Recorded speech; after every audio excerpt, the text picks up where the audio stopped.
how that made some access of the NSSF funds and a lot of anticipation of what happens when this money comes through. Indeed, that's the big question. It's the elephant in the room. Because Shamim, I want you to know that at the moment, NSF is giving savers about 10% interest on what they save every month. Now, the guiding question for me would be, what kind of investment are you going to do that will give you 10% and above? That would be the rational way of looking at it. But we'll delve into this discussion more in our next segment. It's Money and Markets. Welcome to the show. The hospitality industry is still one of the most important sectors in our country. There's been a lot of talk about self-care and what that means to different individuals. And today we're speaking to one of the hotel owners to find out what can be done to resuscitate this industry, given the challenges it has had to contend with. And of course, what is being done by individual operators. The hotel business in Uganda requires, for me, I think, about 3 aspects of things that you need to be able to make it. One, you need, as an investor, you need to have identified a need that you want to really tap into in the market. Because for most people, it's about they invest out of emotions. Somebody else started a hotel and is making money.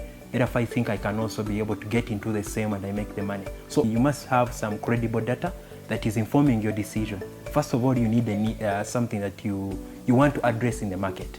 Secondly, you need to have a location. What location do you aspire to set up this establishment? For example, if you look at Pinnacle Hotel, you have a crowded market in Kampala, but we had 3 different locations within the Western region where we felt we could set up this hotel, but we sat down and we had rigorous conversations and we said which one is going to be the best option for us to be able to maximize the potential of what we are bringing on the market. First of all, we wanted a quieter environment that is secluded for that particular elite traveler that we are targeting.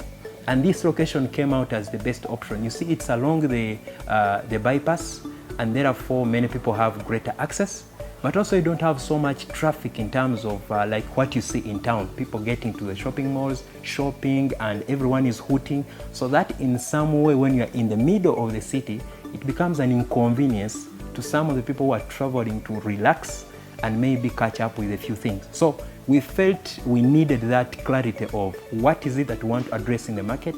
Secondly, what is the location? And then thirdly, it is now the financing and the entire plan of how you're going to roll out the idea from construction up to when now you have the entire product set up in the market, the staffing, and how you're going to do the marketing to attract those people that you want to sell to. But when you walk out of the Kampala metropolitan area, you notice Mbara is one of the fastest growing cities outside Kampala in terms of business activity, in terms of population growth, and in terms of a wide number of opportunities that at the end of the day attract business to the hotel business.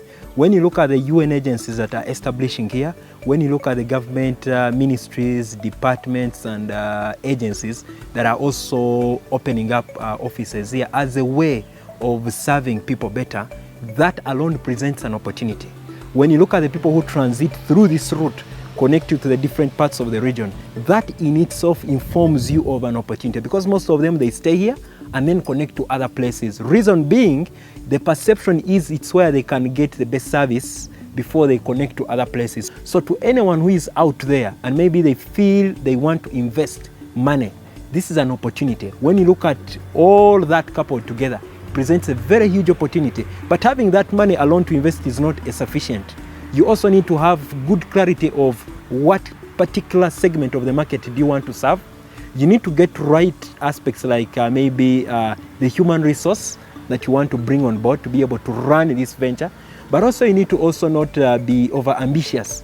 Setting up this and then a few years you want to be very ambitious and you want to set up the same. Or maybe do a copy and paste approach. Have uniqueness when it comes to your idea, and then you see how you can be able to roll it out. But Mbara presents huge potential for anyone who feels they want to invest in the hotel industry. There are many gaps that need to be addressed, and a player that like Pinnacle alone cannot be able to address those. The other thing that I wanted to share when it comes to opportunity is when we have a vibrant sector in this region, we all win, we all benefit. For example, if you have an international conference of 1,000, 2,000 people, we should reach a point where events are not only concentrated in Kampala alone. You have events shifting to regions like Mbarara, shifting to Fort Portal, shifting to Arua, because the whole idea is you have the facilities that are sufficient to be able to cater for that demand when it comes to those numbers. If you have 1,000 people, for example, staying in the region, do we have enough rooms that meet the minimum standards to be able to accommodate these people? For me, as a person, I would want each region in Uganda has something that it represents uniquely compared to other regions. How do we come together and we jointly market these regions so that we attract business that now benefits us all?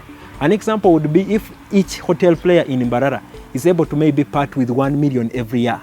And then you have this maybe umbrella or association where you conceptualize an idea or maybe 3 or 4 events that you want to run in the entire year, and then you attract numbers. It could be that motorsport rally that you are looking at. It could be that maybe sports tourism marathon that may be running in Lake Imboro National Park.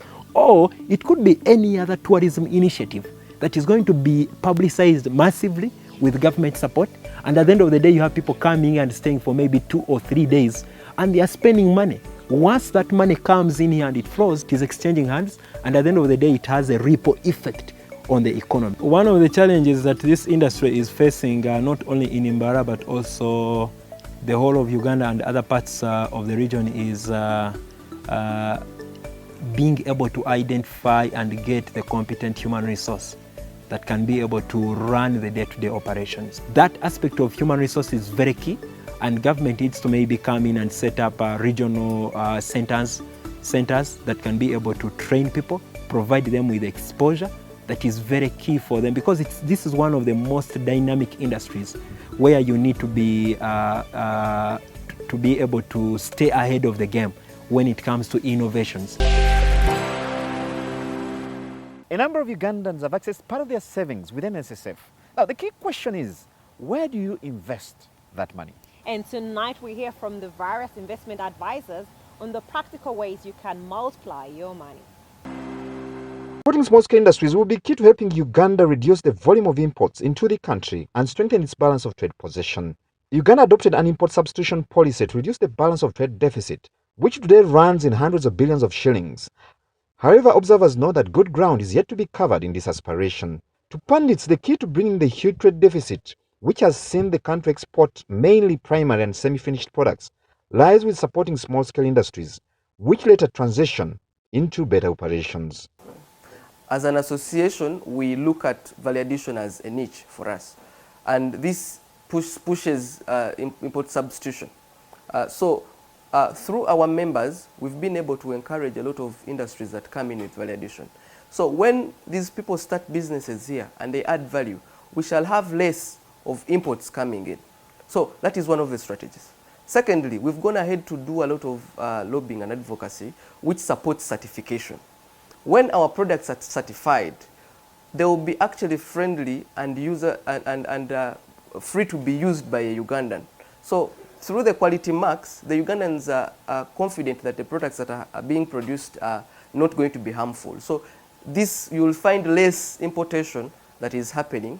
Then we are going to be consuming our own products here. However, for the impact of the small-scale industries to be felt, good effort should be invested in helping many players formalize operations, and this can be better timed through associations.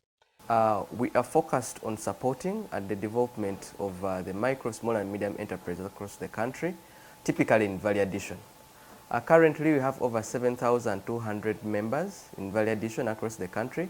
We have over 16 regional offices in Fort Portal, Kasese, Gulu, Arua, etc. So, as an organization, we believe through our services, we've been able to nurture thousands of businesses, and through this, we've been able to support them with the different services like registration of their businesses. We work with Uganda Registration Services Bureau to see that they are formalized as businesses. We also work with URA, Uganda Revenue Authority, to see that our businesses conform to tax. They understand tax and they can be able to pay tax, which is also supporting the domestic revenue mobilization strategy of the country. Today, Uganda still struggles with scaling its production capacity, even when many experts marvel at its potential, especially in agro-industry and agriculture exports. Sometimes building one big thing is better than having so many small things. I've seen that work in a certain number of countries where they focus on one particular thing they do. You find a small country or a small society, and it specializes in exporting one particular cash crop. And anyone in the world, if they get a flood or they get a natural disaster, they feel affected. That's one thing as Ugandans we need to get to. If we got a flood in this country, which item do our neighbors are going, is there something that our neighbors are going to suffer not getting because Uganda all of a sudden has a crisis? Apart from, importing our services, we import a lot of labor and all these other things. Is there something physical that we export that if we do not export it, people are going to get a crisis? In order to deal with the challenge, which is always worsened by the high business mortality rates, experts are calling for more partnerships, which are critical in augmenting the culture of business associations. I think the piece that we miss a lot comes from the lack of what I call trust. If you have a person making Rolex, as an example, this is our recipe here in Uganda, and this guy makes Rolex next to your home, and you realize this guy has a peak season where he sells, and you also want to do the same business, it might be advisable you join forces with him and you learn from him, then you provide finances and see how to take Rolex to the next level. As opposed to you starting your own and you compete for a smaller market, you could make it bigger. So that's how the spirit of entrepreneurship is going to be on. The guy could have a better recipe for a good taste. You could have access to the market. But then if you combine those, you're going to be indomitable as a pair.